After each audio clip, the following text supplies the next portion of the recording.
ચાલો આજે જીવન પાથેમાં આપણા પોતાના જીવનને સમજવા માટે પ્રયત્ન કરીએ. કોઈક માણસે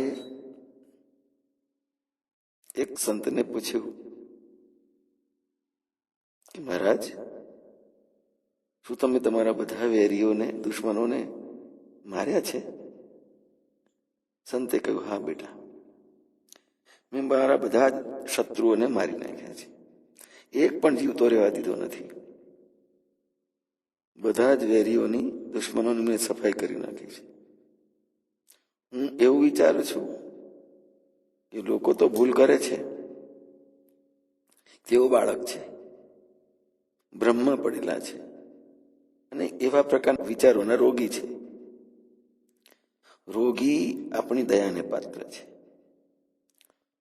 હું રોગને મારવા ઈચ્છું છું અને રોગીને બચાવવા ઈચ્છું છું.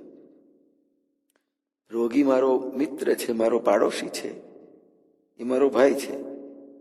તેથી રોગીની રક્ષા કરીશ અને રોગને તો મારી નાખીશ જ. એક સામાન્ય વાત જોઈએ કે ઘરમાં અને બધે જ બાળકો રમતા હોય, નુકસાન કરતા હોય, ચીજો વેરવી ખેરી કરી નાખે અને કદાચ તૂટી ફૂટી પણ જાય, તો આપણે એને પેલા કેમ તોફાન કરું છું, કેમ માનતો નથી, હમણાં મારીશ. તો પેલા કે અરે સાહેબ, એ તો હજુ અણસમજુ બાળક છે, મોટો થશે ત્યારે એ સુધરી જશે. સમજુ માણસો રસ્તે ચાલતા હોય ત્યારે એમનો ગાડા માણસ કે દારૂ પીધેલા માણસ પ્રત્યેની એની માન્યતા કેવી હશે? કોઈ ગાડો માણસ રસ્તા ઉપર ઉભો ગાળો દેતો હોય તો આપણે શું કરીશું? એને સામી ગાળો આપીશું ખરા? ના.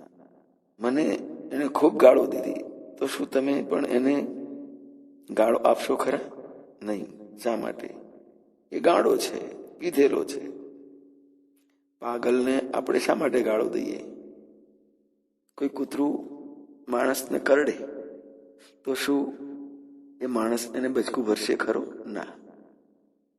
કોઈ ગધેડું લાત મારે તો શું તમે એને લાત મારશો ખરા? અરે સાહેબ, ગધેડાને અમે શું કામ લાત મારીએ? એ જાતે જ ગધેડું છે, હું શા માટે ગધેડું બનું?